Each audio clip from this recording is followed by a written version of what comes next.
कल लास्ट क्या बताया था मैंने? GSTR 3B में वो 3 टेबल बताई थी आपको पूरी कंप्लीट। 3 हो गई थी ना।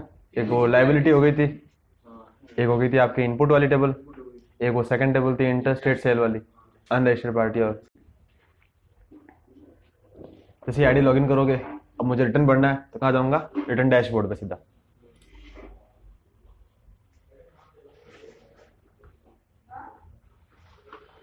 कल वाली आपको बताऊँ शॉर्ट में एक बार। सबसे पहले क्या कहता मैंने? रिटर्न ओपन किया था नवंबर मंथ का, सर्च, सीधा गया GSTR 3B, इस पर क्लिक किया, ओपन हो गया GSTR 3B। लास्ट डेट क्या है GSTR 3B की? नेक्स्ट मंथ की 20 तारीख। पहले लिखाएंगे इंस्ट्रक्शंस, सीधा ओके करना है। फिर यहाँ पे फर्स्ट टेबल तो नील रिटर्न की थी है, अगर नील है तो इसको यस कर देना, अदरवाइज नो रहेगा। और फिर यहाँ से नॉर्मल टेबल आपको चालू है। ये टेबल थी लाइबिलिटी की, ये टेबल थी लाइबिलिटी की, जो कि अलग से इन्फॉर्मेशन मांग रहा था इंटरेस्ट सेल की। थर्ड टेबल आपका ITC की, नेक्स्ट है आपके नील एग्जेंट परचेज की, और उसकी अगली इंटरेस्ट रेट की। ये दो बाकी है, बता दूंगा आपको। फिर नेक्स्ट क्या सीधा इसमें आपके फर्स्ट टेबल क्या थी? Tax on outward and reverse charge inward supply. इसमें क्या क्या आया था आपके? ये तो आई थी सेल्स की इन्फॉर्मेशन, जो आपने सेल्स की पूरे महीने में, टैक्सेबल सेल कितनी है, उसका टैक्स कितना है, एग्जाम सेल कितनी है, नॉन GST सेल कितनी है, और RCM की लाइबिलिटी कितनी है। सारे टेबल से अलग अलग इसके अंदर इन्फॉर्मेशन मांग रहा था। जैसे इसको ओके करोगे, यहाँ पर देखो फर्स्ट टेबल में क्या थी? आउटवर्ड टैक्सेबल सप्लाईज, मतलब आपके नॉर्मल टैक्सेबल सेल, जो आपने पूरे महीने में सेल जो करी है टैक्सेबल सेल्स, उसकी इन्फॉर्मेशन। तो इसमें क्या पहले पूछ रहा है? Taxable value. तो 13 लाख रुपए टैक्सेबल वैल्यू लिखी मैंने, उसमें से IGST माना 50,000, CGST माना 75,000, और SGST माना 75,000, और शेष कुछ नहीं है। लेकिन बोल रहा है कि जीरो रेटेड। जीरो रेटेड मतलब क्या था? Export cell. जब भी आपके एक्सपोर्ट कुछ करा हुआ है नहीं तो खाली छोड़ दिया मैंने इसको। नेक्स्ट है आपके नील एंड एग्जाम सेल, तो यहाँ पे लिख दिया मैंने 2 लाख रुपए एग्जाम सेल है। फिर नेक्स्ट क्या है? Inward supply liable to reverse charge, तो 8,000 रुपए टोटल भाड़ा माना था, उसमें से 5,000 माना था मैंने IGST का, 250 रुपीज उसका आ गया। 3,000 लोकल माना था मैंने, उसका 75 150 रुपये से अलग हो गया, 5%, और जो कि मुझे पे करना है गवर्नमेंट को। और लास्ट में नॉन GST सेल्स, इसको छोड़ दूंगा खाली। और फिर लास्ट में कर दिया मैंने कन्फर्म। कन्फर्म करते सेव हो गया। ये सेकंड टेबल कहते हैं इंटरस्टेट सेल की। अगर आपने IGST सेल में से ऐसी सेल करी है जो कि आपके अनरजिस्टर्ड पार्टी को या कंपोजिशन पार्टी को है, तो उसकी आपको अलग से इन्फॉर्मेशन देनी है यहाँ पर, विथ प्लेस, जो भी प्लेस हो सिलेक्ट करके। जितने प्लेस है उनकी सबको अलग अलग लेनी पड़ेगी, कंपोजिशन की अलग, अनरजिस्टर्ड की अलग। जैसे मान लो गुजरात में बेचा, महाराष्ट्र में बेचा, दोनों जगह स्टेट में दोनों जगह अनरजिस्टर्ड पार्टी है, तो आप गुजरात की अलग ऐड करनी पड़ेगी, महाराष्ट्र की अलग ऐड करनी, वहां के total sale. For example Maharashtra में हमने 4 पार्टी को माल बेचा है, चारों अनरजिस्टर्ड है, तो चारों के मिला के यहाँ शो दो। ठीक है। और लास्ट में यहाँ पे फिर कन्फर्म करके सेव कर देना इसको, है नहीं तो खाली छोड़ देना। फिर नेक्स्ट क्या है? Eligible ITC। इसमें कौन सी टेबल? आपके इनपुट की टेबल, जो परचेसिंग की आपने पूरे महीने में, जिसका आप लोगे करंट मंथ में इनपुट, उसकी आपको यहाँ पे इन्फॉर्मेशन शो करनी है। जैसे आप एलिजिबल ITC में जाओगे, पहले पूछ रहा है इंपोर्ट ऑफ गुड्स, जो आपने इंडिया के बाहर से माल परचेस किया है या इंडिया के बाहर से सर्विस परचेस की, इंपोर्ट ऑफ सर्विसेज, उसका आपको इनपुट मिलेगा IGST का, तो यहाँ पे शो हो जाएगा। नेक्स्ट बोल रहा है कि inward supply liable to reverse charges, वो परचेज जिसका आप RCM पे किया, जिसका कि इनपुट लो गया, उसका आपको अमाउंट शो करना है। इसमें खाली अमाउंट पूछा है टैक्स का, परचेज की वैल्यू नहीं पूछेगा वो। जैसे आपका कितना भाड़ा लगा, कितना फ्रेट लगा, वो अमाउंट नहीं पूछ रहा है, या आपने कितने अमाउंट का माल परचेज किया वो नहीं पूछ रहा है। सिर्फ क्या पूछ रहा है? टैक्स अमाउंट कितना है, जिसका आपको इनपुट लेना है। तो 250, 75 और 75, जो कि एज इट इज आगे से रिपीट हो गए फर्स्ट टेबल से, सेम टू सेम अमाउंट आ जाएगा ना यहाँ पर। वो अमाउंट जो आप, जिसका आपको लेना है इनपुट, तो RCM का मेरे को पूरा इनपुट लेना है उसके अकॉर्डिंग, तो मैं पूरा इनपुट लेने के लिए आपको वो अमाउंट मैंने फिल कर दिया आपस से। फिर नेक्स्ट क्या बोल रहा है? ऑल द राइट, ये है आपके इनवर्ट सप्लाई फ्रॉम ISD, वो हेड ऑफिस वगैरह से इनपुट मिलता है, तो यहाँ पे शो करना है वो। और लास्ट कॉलम क्या है? ऑल द राइट ITC, इसके अंदर आपके नॉर्मल परचेज का जो भी इनपुट होगा सारा यहाँ पे शो हो जाएगा। तो मैंने कितना शो किया? 48,000 रुपये शो किया मैंने IGST के, 72,000 शो किया CGST के, उतना को SGST शो किया। और लाइबिलिटी कितनी थी? 50,000 थी मेरे IGST की, 75,000 CGST की थी, और 75,000 थी SGST की। अब मुझे करंट मंथ में इनपुट कितना मिलेगा? कल बताया था मैंने आपको, 48,250 मिलेगा IGST का, CGST का मिलेगा 72,075, और SGST का मिलेगा 72,075। और मुझे नॉर्मल लाइबिलिटी कितनी पे करनी है? 50,000, 75,000 और 75,000, और RCM की पे करनी है 250 रुपया, 75 रुपया, 75 रुपये से। तो RCM के अगेंस्ट में ये अमाउंट एडजस्ट नहीं होगा। ये जो टोटल अमाउंट जो हो रहा है ना, 48,250, 72,075, ये मेरा RCM का जो अमाउंट है, जो लाइबिलिटी पे करनी है, उसके अगेंस्ट में एडजस्ट नहीं होगा। लेकिन जो नॉर्मल लाइबिलिटी जो है 50,000, 75 और 75, उसके अगेंस्ट हो जाएगा एडजस्ट। तो ये तो है मेरे करंट मंथ का इनपुट। हो सकता है पिछला कुछ और इनपुट पड़ा होगा मेरे पास में, तो ये अमाउंट और पिछला अमाउंट दोनों आपस में ऐड हो जाएंगे। जब पेमेंट की स्क्रीन पे जाओगे ना आप, तो वहां पर ये अमाउंट और जो लास्ट मंथ का कैरी फॉरवर्ड अमाउंट जो पड़ा है वो अमाउंट दोनों ऐड हो जाएंगे आपस में, और टोटल अमाउंट जो होगा वो मेरा एडजस्ट होगा नॉर्मल लायबिलिटी के अगेंस्ट में, और आरसीएम का जो अमाउंट होगा वो मुझे पे करना पड़ेगा। ठीक है।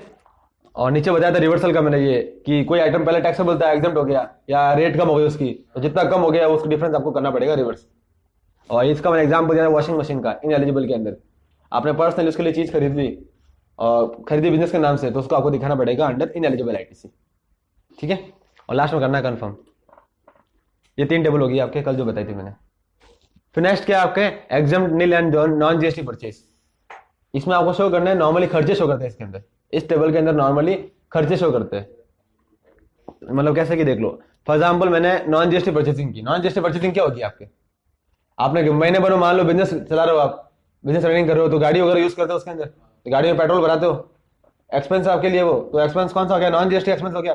परचेज ये आपके लिए भी नॉन जीएसटी, तो यहाँ पे शो कर देंगे उसको नॉन जीएसटी के अंदर। अगर इंटर स्टेट में इंटर में कर देंगे, इंट्रा में कर देंगे। फॉर एग्जाम्पल आपका विजिट का काम है, आप गाड़ी लेके बाहर जाते रहते हो, आउटसाइड रास्ता में जाते हो, लोकल भी करते हो, तो जहां पेट्रोल भरा है उसके बढ़िया शो कर देना खर्च नॉन जीएसटी के अंदर। नेक्स्ट क्या है, अगर आपने कंपोजिशन स्कीम पार्टी से माल खरीदा है, जैसे मैंने किसी पार्टी से माल खरीदा जो कि कंपोजिशन में है, या ऐसा आइटम खरीदा जो कि एग्जिम्ट है या नहीं रिलेटेड है, तीनों में से कोई भी मुझे अमाउंट ऊपर शो करना है इंटर और इंटर में। अगर मैंने कंपोजिशन पार्टी से माल खरीदा है तो ऊपर आ जाएगा, एग्जिम्ट माल खरीदा है तो ऊपर आ जाएगा, नहीं रिलेटेड तो ऊपर आ जाएगा, नीचे आ जाएगा नॉन जीएसटी वाले। और इसमें नॉर्मली टेबल में शो करना कोई जरूरी नहीं है, कोई शो करता है कोई नहीं करता है, आपके ऊपर डिपेंड करता है। एक्चुअली दिक्कत क्या है शो करने पर, जैसे मान लीजिए लास्ट में आईटीआर भर रहे हो, बैलेंस शीट अगर बनाते हो, पीएनएल लेते हो उसके अंदर, तो पीएनएल में अगर आपने खर्चे डाल दिए ये वाले हर महीने के अलग अलग, तो लास्ट में प्रॉफिट को क्या है एडजस्ट करना, थोड़ा बहुत ऊपर नीचे एडजस्ट करना पड़ता है, प्रॉफिट को एज पर सेल एडजस्ट करना पड़ता है। तो अगर इसमें आप शो कर दोगे सारे खर्चे, तो फिर आप बाद में एडजस्ट नहीं कर पाओगे उसके अंदर। तो कुछ लोग दिखाते हैं, कुछ लोग नहीं दिखाते, तो नॉर्मल लोग दिखाते नहीं इसके अंदर, तो इस टेबल का तो नो कर दिया करो, दिखाने की जरूरत ही नहीं आपको। अगर दिखाते हो तो एकदम, अगर प्रॉपर रिकॉर्ड आपका हर मंथली हर महीने का प्रिपेयर करते हो बैलेंस शीट पेंडल अलग से एज पर पूरे ईयर, तो फिर आप डाल सकते हो इसके अंदर। आपको पता है कि मेरे खर्चे बराबर चल रहे हैं प्रॉफिट के अकॉर्डिंग वगैरह सब कुछ, या हर महीने उसको बराबर रखते हो, खर्चों का एडजस्ट करते हो मंथली, तो बिना ऑप्शन डाल सकते हो, अदरवाइज इसमें नहीं डालना चाहिए इन्फॉर्मेशन। ठीक है। ये तो होगी आपके information exempt nil and non GST purchase की। कैंसिल। फिर नीचे आया मैं इंटरेस्ट एंड लेट फी। अगर आप रिटर्न लेट भर रहे हो तो इस टेबल में आपकी पेनल्टी और इंटरेस्ट वगैरह सब कुछ होगा। तो जो जैसे इसको ओपन करोगे, लेट फी जो होगी ना वो आपकी ऑटोमेटिक आ जाएगी, लेट फी जो होगी वो आपकी ऑटोमेटिक हो जाएगी इसके अंदर। और इंटरेस्ट जो होगा वो आपको कैलकुलेट करके लिखना पड़ेगा। इंटरेस्ट कितना है, 18% पर एनम, याद है ना। इंटरेस्ट कितना बताया था मैंने, 18% per annum on tax liability. जो भी आपकी टैक्स लायबिलिटी आएगी उसका 18% निकालना, और पर डे के अकॉर्डिंग जितना दिन का ब्याज लग रहा है, फॉर एग्जाम्पल आप 4 डे लेट भर रहे हो तो 4 दिन का ब्याज निकाल के इसमें अमाउंट शो कर देना, जो भी अमाउंट होगा आपके इंटरेस्ट का वहां फिल कर देना, और लेट फी भी ऑटोमेटिक आ जाएगी अगर आप लेट भर रहे हो तो, नहीं तो ये टेबल किसी काम की नहीं है। अगर रिटर्न लेट भरते हो तो इस टेबल को यस करना है, और अगर रिटर्न लेट भरोगे ना अब, तो टेबल जो होगी ना ऑटोमेटिक नो होगी नहीं है, मतलब यस ही रहेगी वो। यस पे मतलब कर्सर जो है नो से ऊपर जाएगा ही नहीं, सीधा यस पे कर्सर रहेगा, मतलब टेबल आपका ऑटोमेटिक यस ही रहेगी अगर आप रिटर्न लेट भर रहे हो तो, क्योंकि लेट फी जो ऑटोमेटिक आती है लिखी हुई, इंटरेस्ट आपको कैलकुलेट करना पड़ता है, तो अगर लेट फी ऑटोमेटिक आ जाएगी तो टेबल नो होगी नहीं फिर। ठीक है। तो ये आपके है इंटरेस्ट एंड लेट फी। अभी मेरे साइड टेबल भरी हुई है, जैसे मैंने नीचे आके सेव कर दिया एक बार मैंने, और यहां से रिफ्रेश कर दिया, ये मेरे सेव हो गया। अब जैसे मैं यहां से जाऊंगा प्रोसीड टू पेमेंट, ये मेरे कर्सर आगे जाएगा नहीं। रीजन क्या है, मैंने जो टेबल सेलेक्ट की सारी भरी नहीं मैंने, तो आपको वही टेबल सेलेक्ट करनी है जो टेबल आपको फिल करनी है, क्योंकि इसमें आपको सिलेक्शन और टेबल का ऑप्शन दिया हुआ है। अगर आपने सेलेक्ट नहीं की टेबल, वो मतलब सारी सेलेक्ट करके छोड़ दिया आपने, और कुछ खाली छोड़ दिया कुछ भर दी, तो जो टेबल खाली रहेगी ना उसमें लिखा जाएगा कि you have not filled up data in all selected tables. जैसे मैं इसे करूंगा प्रोसीड टू पेमेंट, क्या लिखा है, you have not filled up data in all selected tables. तो यहाँ पे क्या बोल रहा है कि kindly enter data in all table before proceed, मतलब जैसे मुझे प्रोसीड टू पेमेंट में जाना है तो पहले मैं सारी इन्फॉर्मेशन भरूं टेबल के अंदर। अगर आपने सेलेक्ट की मतलब कुछ ना कुछ भरना होगा उसके अंदर आपको, या तो नो कर दो ऑप्शन कोई, नहीं तो कुछ ना कुछ इन्फॉर्मेशन भरो उसके अंदर। तो मैं क्या करूंगा, यहाँ पर इसको मैंने क्लोज किया, सीधा बैक आकर के एक तो ये टेबल नो कर दिया मैंने इंटरेस्टेड सेल वाली, एक मैंने इसको नो कर दिया नील एग्जिट को, और एक इंटरेस्टेड फी को, ये तीनों टेबल मैंने नो कर दी। और 2 टेबल यस करी हुई है, एक तो ये लाइबिलिटी वाली, एक आईटीसी वाली। जैसे इसे नेक्स्ट करूंगा मैं, दो टेबल्स हो गए यहाँ पर, आपस सेव कर दिया। एक बार रिफ्रेश करते हैं यहाँ से, इसे हो गया डाटा मेरे। अब जाऊंगा प्रोसीड टू पेमेंट। जैसे मैं प्रोसीड टू पेमेंट पे गया, ऑटोमेटिक आ गया पेमेंट स्क्रीन पर। अब क्या करना है यहाँ पर आपको, जैसे नीचे आओगे यहाँ पर शो होगा आपको कैश लेजर बैलेंस। वो इंस्ट्रक्शन में लिखा हुआ था ना कि आप जैसे पेमेंट स्क्रीन पे जाओगे आपको आधा बैलेंस मालूम पड़ जाएगा, कितना बैलेंस पड़ा है इन कैश लेजर, कितना बैलेंस पड़ा है इन क्रेडिट लेजर। तो ये कही पेमेंट स्क्रीन आ गया आपके सामने। जैसे इसको ओपन करोगे ये लिखा आ गया balance of cash ledger. Cash ledger में कुछ बैलेंस दिख रहा है क्या आपको? सब कुछ 0 0 0 0 सब कुछ है, टोटल तक 0 है। मतलब इसका मतलब क्या है कि मेरे एक्स्ट्रा बैलेंस जमा नहीं कराया कुछ भी। नेक्स्ट जाऊंगा इसके आगे क्रेडिट लेजर। क्रेडिट लेजर में आपके टोटल इनपुट शो हो रहा है। क्रेडिट लेजर में आपके टोटल इनपुट शो हो रहा है इंक्लूडिंग करंट मंथ इनपुट 48,250 पूरा आपके इनपुट था। और सीजीएसटी में कितना अमाउंट था? 72,075 इतना अमाउंट था। और एसजीएसटी में था 72,075। तो ये एक्स्ट्रा अमाउंट जो शो हो रहा है ना 715 वाले -75, वो आपके पुराना इनपुट पड़ा है इसके अंदर। मतलब मान लीजिए कि आप 650 रुपए समथिंग आपका पुराना इनपुट पड़ा है सीजीएसटी का, और 650 रुपए समथिंग पड़ा है एसजीएसटी का। इसके अलावा अगर बाकी इनपुट इस करंट मंथ का है, और इसमें आपके आरसीएम का इनपुट भी ऐड है, क्योंकि आईजीएसटी में पहले 0 अमाउंट था, अभी कितना शो हो रहा है 48,250। मतलब इस बार में आरसीएम भी इंक्लूड हो गया है। तो ये जो अमाउंट है ये आपके पूरा एडजस्ट हो जाएगा नॉर्मल लाइबिलिटी के अगेंस्ट में। जो आपकी नॉर्मल लाइबिलिटी है अदर देन आरसीएम, उसके अगेंस्ट में ये पूरा अमाउंट काम आ जाएगा, आपका हो जाएगा एडजस्ट। टोटल अमाउंट कितना बन रहा है 193,680। और मेरी लाइबिलिटी कितनी आ रही थी? आईजीएसटी की 50,000 रुपए थी, इसकी थी 75,000 और इसकी भी थी 75,000। तो दिखती बात है कि अमाउंट कम पड़ेगा, तो आपको क्या करना पड़ेगा? अमाउंट जमा करना पड़ेगा इन कैश लेजर। समझिए चीज, आपको अमाउंट पहले जमा करना पड़ेगा जो भी कम पड़ रहा है, किसमें? कैश लेजर में। तो जैसे नीचे हो गया अब यहाँ पर आपको ध्यान ओपन हो जाएगी एडजस्टमेंट की टेबल।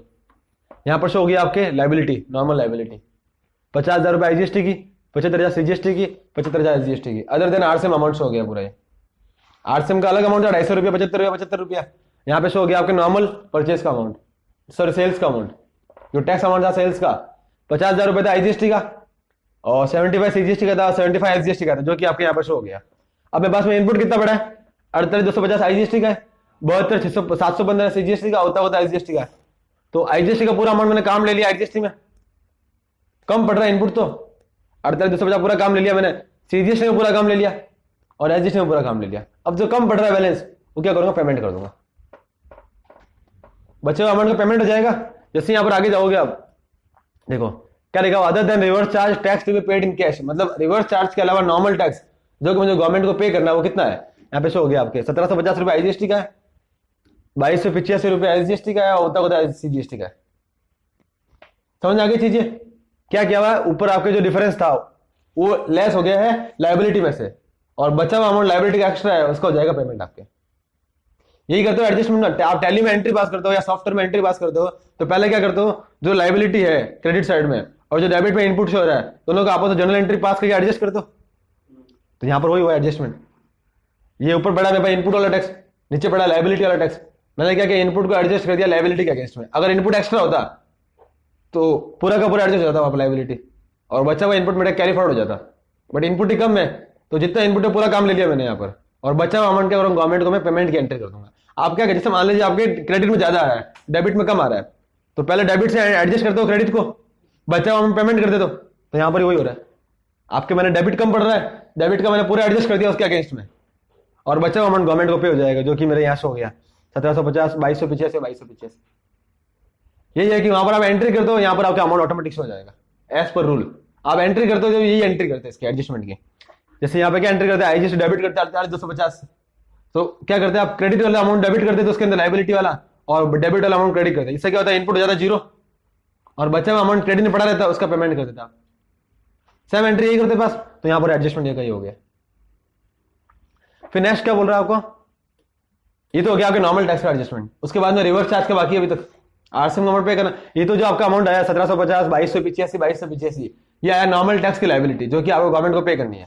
अब कौन सी लाइबिलिटी बाकी है? आरसीएम की लाइबिलिटी अभी तक पे नहीं की उसको भी। तो आरसीएम की लाइबिलिटी कितनी है? 250, 75 और 75।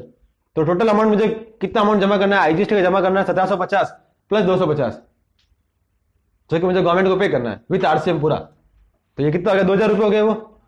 और सीजीएसटी का 2285 प्लस 75, 2360 रुपये हो गए। और होता आईजीएसटी का अमाउंट है, ये मुझे गवर्नमेंट को पे करना पड़ेगा अमाउंट। तो मैं चालान कितना अमाउंट क्रिएट करूंगा? 2000 आईजीएसटी का, 2360 रुपये सीजीएसटी का, 2360 SGST का, इन तीनों टोटल जो होगी वो आपके पेमेंट बैंक से कट हो जाएगा। जैसे आप आगे जाओगे लास्ट कॉलम में यहाँ पर क्या लिखा हुआ है, एडिशनल कैश रिक्वायर्ड 2000 रुपये, 2360 और 2360, इतना अमाउंट मुझे जमा करना है। जैसे ही अमाउंट मुझे जमा हो जाएगा और अमाउंट जो है जैसे मेरे शो हो जाएगा इन कैश लेजर बैलेंस, अभी तो बैलेंस 0 है, जैसे अमाउंट डिपॉजिट करके अमाउंट मेरे जमा हो जाएगा इन कैश लेजर, तो यहाँ पर जो अमाउंट ये वाला ये अमाउंट मेरे शिफ्ट हो जाएगा यहाँ पर यूटिलाइजेबल कैश बैलेंस के अंदर। यहाँ पर वो अमाउंट आएगा जितना अमाउंट आपके अवेलेबल है इन कैश लेजर। अगर मेरे मान ले पूरा अमाउंट पड़ा था बैलेंस कैश लेजर के अंदर, तो ये वाला कॉलम जो है एडिशनल कैश रिक्वायर्ड ये होता है 0, और ये अमाउंट जो है हो जाता है शिफ्ट यहाँ पर आपके यूटिलाइजेबल कैश बैलेंस के अंदर। मतलब वो बैलेंस जो आप कैश लेजर में से काम ले सकते हो वो शो हो जाएगा आपके यूटिलाइजेबल कैश बैलेंस के अंदर। और वहां से काम कब आएगा, जब आपने वहां पर अमाउंट डिपॉजिट कराया होगा पहले। अगर उसमें मेरे बैलेंस पड़ा है, फॉर एग्जाम्पल आपके बैंक में अकाउंट पड़ा है, बैलेंस पड़ा है, आपने किसी पार्टी को चेक दिया है तो बैलेंस पड़ा है तो चेक पास हो जाएगा वो। ऐसे ही आपको यहाँ से पेमेंट करना है तो पहले आप अमाउंट जमा कराओ इन कैश लेजर, जमा कराने के बाद में अमाउंट जो आपके शो हो जाएगा उसके अंदर, जैसे यहाँ शो हो जाएगा वहां से आप पेमेंट कर सकते हो। तो पहले मुझे इस कॉलम को करना पड़ेगा 0 0 0 एडिशनल कैश रिक्वायर्ड, और ये 0 कब होगा, जब मेरा अमाउंट शो हो जाएगा इन कैश लेजर। और जैसे अमाउंट डिपॉजिट कर दोगे लास्ट वाला कॉलम 0 हो जाएगा आपके, और बैलेंस पूरा का पूरा शो हो जाएगा यूटिलाइजेबल कैश बैलेंस के अंदर। इस स्क्रीन में कोई प्रॉब्लम? ऊपर शो हुआ था आपके बैलेंस ऑफ कैश लेजर, यहाँ पर 0 0 0 है, तो जैसे अमाउंट जमा करूंगा मैं टैक्स में आ जाएगा 2000 रुपये, यहाँ पर आ जाएगा 23 में 2360 और एसजीएसटी में 2360, यहाँ पर अमाउंट शो हो जाएगा जो मैंने अमाउंट जमा कराया होगा। जैसे ही मैं अमाउंट डिपॉजिट करूंगा तो अमाउंट डिपॉजिट होने के बाद में कहाँ शो हो जाएगा, स्क्रीन पर शो हो जाएगा टैक्स के अंदर, आईजीएसटी में, सीजीएसटी में और एसजीएसटी में। और बाकी कुछ है नहीं, इंटरेस्ट लेट फी कुछ है नहीं, वरना इंटरेस्ट लेट फी अगर होती है तो वो भी मुझे डिपॉजिट करनी पड़ती। अगर इंटरेस्ट लेट फी होती, रिटर्न लेट बढ़ते, वो भी डिपॉजिट करते आप, तो कहाँ पे शो होता है, यहाँ पे शो होता है इंटरेस्ट और लेट फी के अंदर। लेट फी शो होती है सीजीएसटी एसजीएसटी में, इंटरेस्ट होता है आपके जिसमें आपने जमा कराया उसके अंदर। फिर यहाँ नीचे आओगे तो लास्ट में क्या था, ये हो जाएगा 0 0 0 जमा करने के बाद में जैसे जमा कर दोगे अमाउंट शो हो जाएगा आपके यूटिलाइजेबल कैश बैलेंस के अंदर। और उसके बाद क्या करना है आपको, जैसे आपका अमाउंट डिपॉजिट हो गया, डिपॉजिट होने के बाद में क्या करना है आपको, करना है मेक पेमेंट सीधा। जैसे मेरा अमाउंट डिपॉजिट हो गया इन कैश लेजर, मतलब वहां पर मेरा अमाउंट शो हो गया, शॉर्ट में कहूं तो शो होने के बाद में आपको क्लिक करना है मेक पेमेंट पर। जैसे मेक पेमेंट क्लिक करोगे सब कुछ आपस में हो जाएगा एडजस्ट, इनपुट भी हो जाएगा एडजस्ट, लाइबिलिटी जो कम पड़ रही है वो भी हो जाएगी गवर्नमेंट को पे, और आपकी लाइबिलिटी 0 हो जाएगी। जैसे मेरे लाइबिलिटी आ रही है 2000 रुपये, 2360 ये सब हो जाएगी गवर्नमेंट को पेमेंट, और जो मैंने इनपुट काम लिया पूरा हो जाएगा 0 0 0 आफ्टर एडजस्टमेंट। जैसे मैं यहाँ पे मेक पेमेंट पर क्लिक करूंगा उसके बाद में, समझिए चीज। अब मेन बात है जमा कैसे करना है आपका अमाउंट जो जमा करोगे वो कैसे करोगे आप। अगर आप यहां से आते क्लिक करते हो क्रिएट चालान के ऊपर, इसका बेनिफिट ये है कि जो अमाउंट कम पड़ रहा है, जो आपके यहाँ पे लास्ट कॉलम में शो हो रहा है एडिशनल कैश रिक्वायर्ड के अंदर, वो का वो फिगर आपके ऑटोमेटिक शो हो जाएगा इन चालान। जैसे यहां से मैं गया क्रिएट चालान के ऊपर, तो जो अमाउंट मेरे लिखा होता है एडिशनल कैश रिक्वायर्ड के अंदर, वो अमाउंट मेरे चालान में ऑटोमेटिक प्रिंट हो जाएगा। ये देख लो शो हो गया 2360, 2000 रुपये और 2360 ऑटोमेटिक हो जाएगा। इसका बेनिफिट है जब आप ऑटोमेटिक ऑन द स्पॉट करते हो स्क्रीन के ऊपर अगर, तो आपके अमाउंट जो ऑटोमेटिक हो जाएगा इसके अंदर। अब इसमें कोई चेंजेस पॉसिबल नहीं है, अब यहां से करोगे इसमें कोई चेंजेस पॉसिबल नहीं है। अगर आपको एक्स्ट्रा जमा करना है, जैसे मेरे को 2500 जमा करना है सीजीएसटी के, 2500 करना है एसजीएसटी के और 2500 करना है आईजीएसटी के, तीनों मेरे को 2500 राउंड फिगर जमा करना है, वो तो नेक्स्ट टाइम काम आ जाएगा। वो ये सोचने के लिए कि नेक्स्ट टाइम काम आ जाएगा, मैंने जमा कर दिया एक्स्ट्रा, बार बार कौन जमा कराएगा, तो क्या करूंगा मैं यहां से क्रिएट नहीं करूंगा उसको, यहां पर जाऊंगा सर्विसेज, पेमेंट और क्रिएट चालान। यहां से क्या होगा कि अमाउंट आपका ऑटोमेटिक फिल नहीं होगा। अगर आप पेमेंट स्क्रीन से ऑन द स्पॉट जाओगे तो अमाउंट आपके ऑटोमेटिक फिल हो जाएगा वहां पर। अगर ऊपर जाके जाओगे सर्विसेज, पेमेंट और क्रिएट चालान, वहां पर आपके फिगर जो है आपको मैनुअली हाथ से भरना पड़ेगा, कितना आपको जमा करना है वो पूरा फिगर। समझिए चीज, ये डिफरेंस रहेगा दोनों में, ऑन द स्पॉट करने का और वहां से जाके करने का। अब मुझे यहां जमा करना है तो ये अमाउंट, टोटल अमाउंट कितना हो गया 6720। यहां पर 3 ऑप्शन आ रहे हैं, ई पेमेंट, ओवर द काउंटर और नेफ्ट आरटीजीएस। ई पेमेंट का मतलब क्या है, नेट बैंकिंग से, डेबिट कार्ड क्रेडिट कोई ऑप्शन नहीं इसके अंदर, सिर्फ और सिर्फ नेट बैंकिंग। आपके बैंक में नेट बैंकिंग होनी जरूरी है, और नेट बैंकिंग जरूरी नहीं है आपकी खुद की हो, किसी की भी चलेगी। सपोज करो आपके बैंक में अकाउंट नहीं, छोटा मोटा काम है, आपके बैंक में अकाउंट ही नहीं है, करंट अकाउंट में काम ही नहीं पड़ता आपके, आप जाओ आपके सेविंग अकाउंट से कर दो। ये भी जरूरी नहीं है कि जो आपने बैंक यहाँ पर ऐड किया उससे करो। नॉर्मली सीए एडवोकेट जो होते हैं आपके, वो क्या करते हैं, अपने खुद की आईडी से पे कर देते हैं और बाद में क्लाइंट से कैश ले लेते हैं।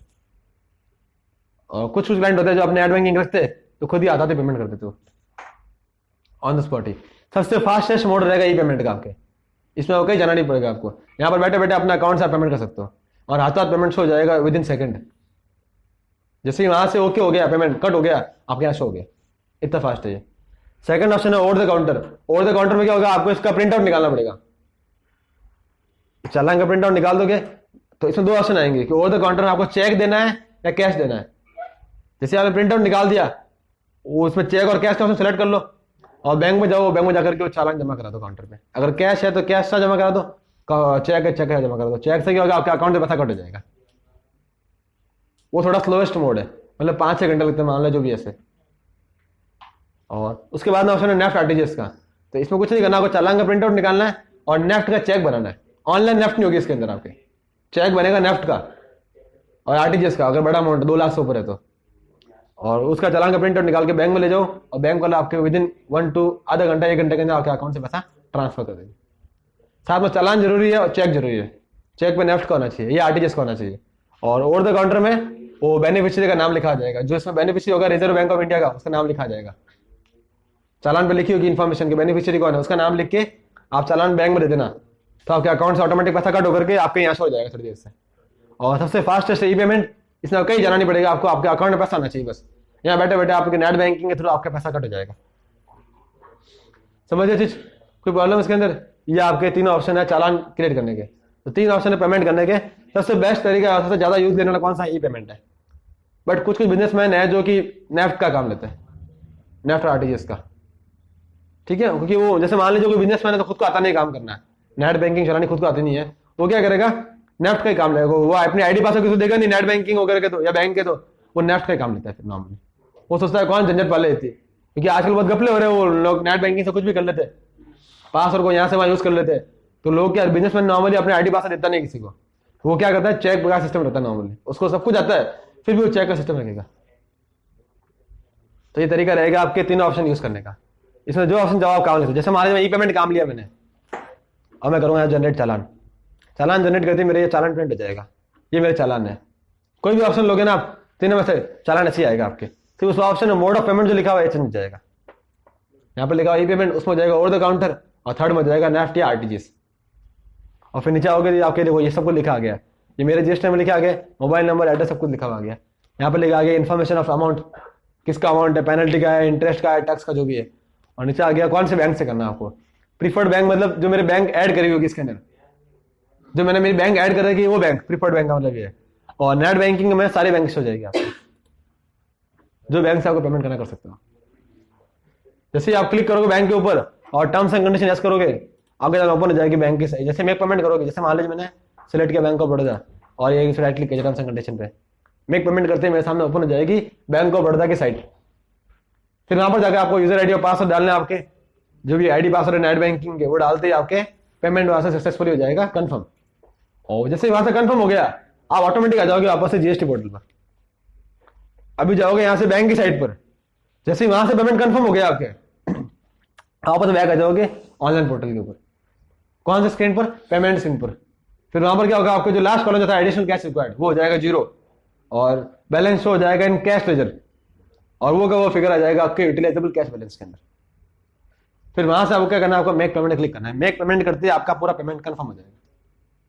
और जैसे मेक पेमेंट करोगे आप, लायबिलिटी भी 0, इनपुट भी 0 और कैश लेजर भी 0, अगर आपने अमाउंट बराबर जमा कराया है तो।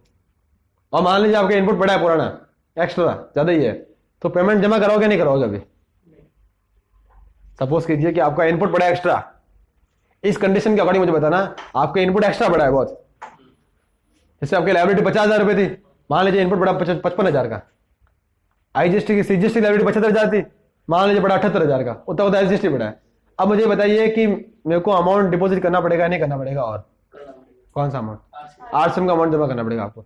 समझिए चीज, 250 रुपया, 75 रुपया, 75 रुपया, जिसका आपको चालान क्रिएट करना पड़ेगा, क्योंकि उसमें इनपुट काम नहीं आएगा ना। वही अगर मान लीजिए मेरे ऑलरेडी बैलेंस पड़ा है इन कैश लेजर, मान लीजिए मैंने जमा कराया लास्ट टाइम एक्स्ट्रा 500 500 500 तीनों में पड़ा हुआ है, आईजीएसटी सीजीएसटी आईजीएसटी, तो मुझे चालान क्रिएट करना पड़ेगा नहीं करना पड़ेगा? नहीं करना पड़ेगा, क्योंकि अमाउंट आखिर जाना उधर ही है। अब ऑलरेडी पड़ा और कोई जमा कराओगे आप, तो आप क्या करो, सीधा वहां से यूटिलाइजेबल बैलेंस में काम ले लीजिए। फिर भी आपको जमा करना कर सकते हो, मना नहीं कर रहा है, एक्स्ट्रा जमा करके रखना है, कर सकते हो आप। जैसे नॉर्मली जो चेक का सिस्टम काम लेता है ना, वो राउंड फिगर चेक बनाता है कभी, या तो बराबर पॉसिबल बने ना, बट वो नॉर्मली राउंड फिगर बना देता है। जैसे मान लीजिए 4,900 रुपये की आ रही है, वो बराबर 5,000 का बना देगा चालान, सोचता है कि अगली बार काम आ जाएगा इस चक्कर में। ठीक है, तो ये तरीका रहेगा आपके चालान क्रिएट करने का और पेमेंट करने का। इसमें कोई प्रॉब्लम हो तो पूछ सकते हो पूरा। GSTR 3B रेगुलर पार्टी का रिटर्न है, मंथली रिटर्न है, इसमें कंपोजिशन पार्टी का कोई रोल नहीं, ये ध्यान रखना है। और 20 तारीख से पहले पहले इसको भर देना चाहिए, और हो सके तो 20 के पहले ही भरना चाहिए, क्योंकि एंड टाइम पे क्या साइट में लोड आता है ना, तो साइट बहुत स्लो चलती है फिर। तो हो सके 17-18 जैसे डाटा आ गया पूरा भर दो, आता वेट करना ही नहीं है। बट नॉर्मली इसको भरते लोग लास्ट में है, इसलिए एंड टाइम में साइट पे लोड आता है बहुत बार। फिर कभी कभार क्या गवर्नमेंट डेट कर देती है एक्सटेंड, बट अभी आजकल नहीं करी एक्सटेंड, क्योंकि शुरुआत में जब नया नया था तो तब तो करती थी, बट अभी पता है कि लोग ऐसे ही है, तो गवर्नमेंट एक्सटेंड करती भी नहीं, क्योंकि बुक तो पेनल्टी यही है। और पेनल्टी कितनी है? 25 रुपये पर डे CGST, 25 रुपये पर डे SGST, और नील रिटर्न की पेनल्टी है 10 रुपये। ठीक है, पेनल्टी 3B में शो होगी। और GSTR की पेनल्टी अभी ले नहीं रही गवर्नमेंट। अगर GSTR लेट भरते हो आप, उसकी पेनल्टी अभी तक ले नहीं रही है, सिर्फ पेनल्टी 3B की जा रही है। 2 रिटर्न जा रहे हैं, GSTR1 और GSTR 3B, तो 3B की पेनल्टी ले रही है। तो अगर रिटर्न नील है तो 10 रुपये की अकॉर्डिंग पेनल्टी लगेगी आपके। मान लीजिए आपने 2 महीने रिटर्न भरे नहीं, 2 महीने से आपने अब भर रहे हो आप, हो सकता है 2 महीने आपके काम पूरा नहीं लो, तो पेनल्टी कम लगेगी आपके, 20 रुपये के अकॉर्डिंग पर डे की। और अगर नॉर्मल काम पूरा काम है, रिटर्न भरे नहीं आपने, तो 50 रुपये के अकॉर्डिंग। ठीक है, सिर्फ पर डे 30 रुपये एक्स्ट्रा लगेगी। मतलब अगर रिटर्न नहीं भरते तो सामने वाले मैच थोड़ी करेगा, मैच भी नहीं करेगा, आपको रिटर्न टाइम भरना है। वो तो मैचिंग सिस्टम जो है ना, वो GSTR1 से होगा। जब आप GSTR1 भरोगे ना, तब उसके शो होगा अमाउंट। अगर आप 3 भी नहीं भर रहे हो, 1 भर रहे हो, तो अगले को शो हो जाएगा, बट उसे इनपुट मिलेगा नहीं उसको भी फ्यूचर में, क्योंकि हमने गवर्नमेंट ने पे तो किया नहीं टैक्स ही। पेमेंट किस इसमें कर रहे हो आप? तो आप ऐसी पार्टी से माल खरीदो जो कि रेगुलर रिटर्न भरे, रेगुलर पेमेंट करती हो, मतलब 100% पेड वाली पार्टी से माल खरीदना चाहिए, बेचना चाहिए। ठीक है ना, ऐसी पार्टी से दूर ही रहना जो कि रेगुलर रिटर्न भरती नहीं है। और अगर आपको चेक करना स्टेटस कि रिटर्न भरे नहीं भरे, वो भी चेक कर सकते हो यहाँ साइट के ऊपर। आप देख सकते हो कि इसके रिटर्न कौन सा गया हुआ लास्ट, वो भी चेक कर सकते हो। अगर आपको मान लो डाउट हो कोई पार्टी के ऊपर, तो आप अपने किसी और CA वगैरह से या खुद भी चेक कर सकते हो इसके ऊपर साइट पर, कि पार्टी इसका नंबर ये है, तो चेक करना है कि उस पार्टी ने रिटर्न कहाँ तक भरे हुए। सिर्फ शो हो जाएगा भरा है नहीं भरा, और कुछ शो नहीं होगा। उसने फाइल किया नहीं किया, कौन सा महीने का लास्ट किया, वही शो हो जाएगा इन्फॉर्मेशन, और कुछ शो नहीं होगा। ये नहीं शो होगा कि उसने रिटर्न में क्या भरा है, सिर्फ इतनी इन्फॉर्मेशन हो जाएगी गया नहीं गया। ठीक है, ये तरीका रहेगा आपके चालान क्रिएट करके अमाउंट जमा करने का इन कैश लेजर, और वहां से पेमेंट आगे होने का। इसमें कोई डाउट हो तो पूछ सकते हो। ये आपके पूरा GSTR 3B है।